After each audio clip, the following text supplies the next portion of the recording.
তো ক্রিকেটে এটা দিয়ে শুরু। আমাদের মন্ত্রণালয়ে টাকা নাই, আমরা তবু দেশের অন্যান্য যে পাবলিক বিশ্ববিদ্যালয় আছে সেখানে আমাদের ফান্ড থেকে অল্প কিছু টাকা দেওয়ার চেষ্টা করেছি। আমরা আসলে এটা একটা দর্শনের মতো দেখি। আপনি যদি দেশের যে শিক্ষা প্রতিষ্ঠানগুলো আছে, পাবলিক বিশ্ববিদ্যালয়ের প্রতি আমার বেশি আকর্ষণ থাকে, বিকজ আমি নিজে নিম্ন মধ্যবিত্ত ঘরের পরিবারের ছেলে ছিলাম। আমি জানি পাবলিক বিশ্ববিদ্যালয় না থাকলে আমার পক্ষে জীবনে এত দূর আসা সম্ভব ছিল না।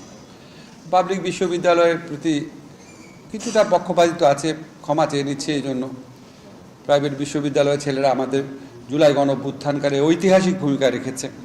এটার প্রেক্ষিতে এটা বলতে একটু খারাপ লাগছে। তাকে মনে হয় যে অন্তত পাবলিক ইউনিভার্সিটির ছাত্রদের আর্থিক অবস্থা একটু বেশি খারাপ অন অ্যাভারেজ। তো এই জন্য আমাদের এই প্রচেষ্টা আমার মনে হয় সমস্ত মন্ত্রণালয় সংস্কারের বিভিন্ন প্রতিষ্ঠান থেকে অব্যাহত রাখা দরকার।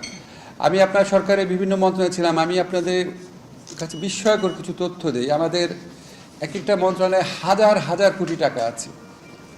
আমাদের আইন মন্ত্রণালয়ে যে রেজিস্ট্রার অফিস আছে, এখানে ১৬০০ কোটি টাকা ছিল। শেখ হাসিনার যে দুর্বৃত্ত সরকার ছিল, তাদের দুর্নীতিবাজ মন্ত্রীরা তাদের প্রতিষ্ঠিত বিভিন্ন ভুয়া ব্যাংকে টাকা জমা রাখার কারণে প্রায় ৩00-৪০০ কোটি টাকা আমরা আর পাবো না, কিন্তু তারপরও ১২০০ কোটি টাকা থাকবে। কিন্তু এই সমস্ত প্রতিষ্ঠানের কোনো নাই, টাকাটা পড়েই আছে। খুবই নির্দিষ্ট খাতে খরচ করতে হবে। ওয়াই? আমাদের সিএসআর যে রেসপন্সিবিলিটি থাকে, কর্পোরেট সোশ্যাল রেসপন্সিবিলিটি থাকে, সেরকম সরকারের রেসপন্সিবিলিটি থাকতে পারে না?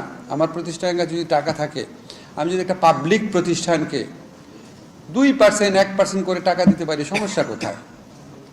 তো আমাদের মনে হয় আমাদের এই গোটা সরকারের যে আর্থিক ব্যবস্থাপনা আছে, এগুলি অন্যভাবে দেখা দরকার। আমাদের যে কোনো উন্নয়ন, যে কোনো বিনিয়োগের সবচেয়ে প্রাধান্য পাওয়া উচিত শিক্ষা প্রতিষ্ঠানগুলো। আমাদের যে কোনো সেক্টরের চেয়ে সবচেয়ে বেশি ইম্পর্টেন্স পাওয়া উচিত শিক্ষা।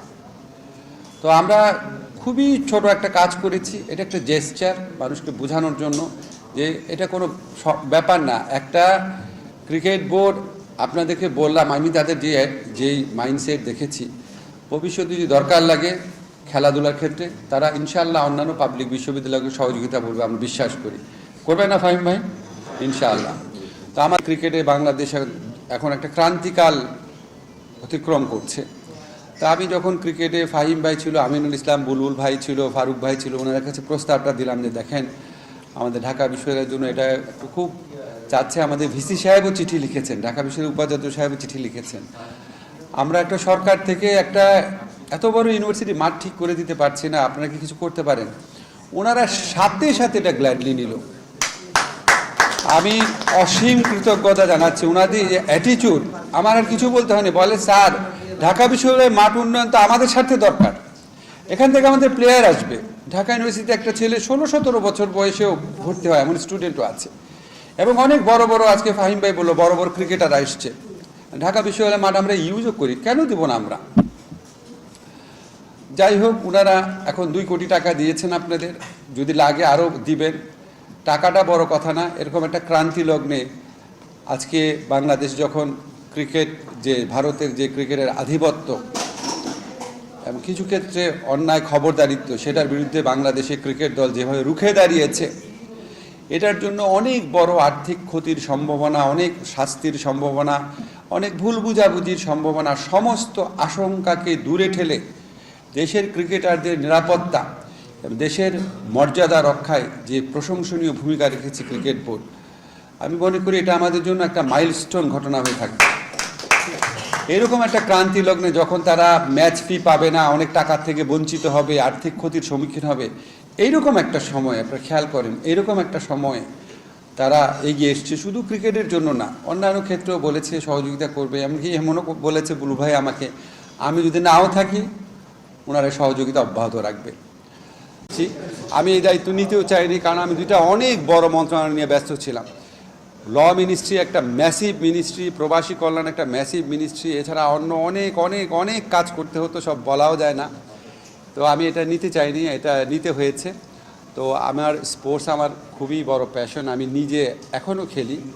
আমি মনে করি খেলা একটা তরুণকে, যে কোনো মানুষকে অনেক খারাপ অভ্যাস থেকে দূরে রাখতে সাহায্য করে। এটা মানুষকে সুনাগরিক হিসাবে, ডিসিপ্লিন হিসাবে গড়ে তোলার ক্ষেত্রে অনেক ভূমিকা রাখে। আমার অনেক বড় প্যাশন আছে। আপনি দেখবেন জেনারেলি আমি বিশ্বাস করি যারা খেলাধুলা করে যারা খেলাধুলা করে না তাদের চেয়ে একটু সিম্পল মানুষ। যাই হোক, আমাদের এই একটা টিম ওয়ার্ক হলো, আমরা ইনশাআল্লাহ এটা ফলাফল আমরা পাবো। আমরা এগুলো ছোট ছোট উদাহরণ, কিন্তু অনেক বড় বার্তা ক্যারি করে, যে একসাথে থাকলে সবাই একে অপরকে সহযোগিতা করলে। দেখেন আমরা একজন এক ইউনিভার্সিটিতে, একজন এক প্রতিষ্ঠানে, একজন এক দলে, একজন এক ধর্মে, কিন্তু আমরা তো সবাই বাংলাদেশের মানুষ। তার চেয়ে বড় কথা হচ্ছে আমরা তো মানুষ, আশরাফুল মখলুকাত, এটা তো মূল পরিচয়।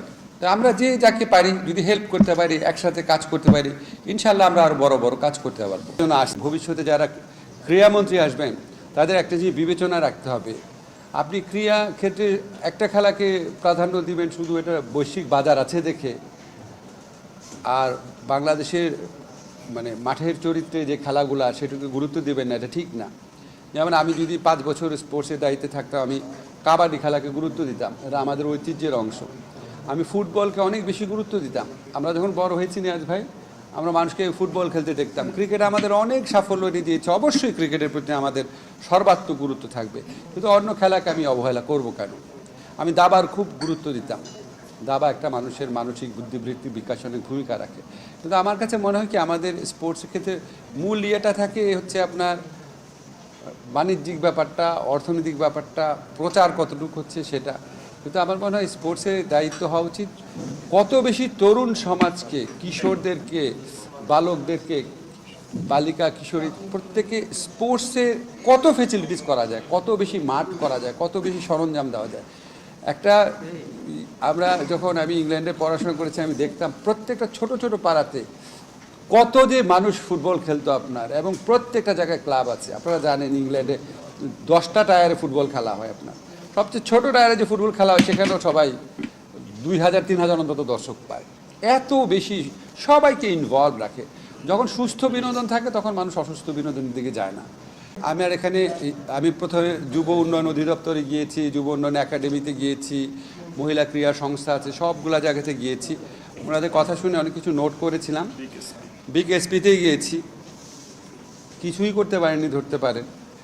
এখানে আপনার একটা গত সরকারের আমলে মন্ত্রীরা একাত্মীয় একটা রেস্টুরেন্ট বানিয়ে দখল করে রেখেছিল, বিশাল বড় জায়গা।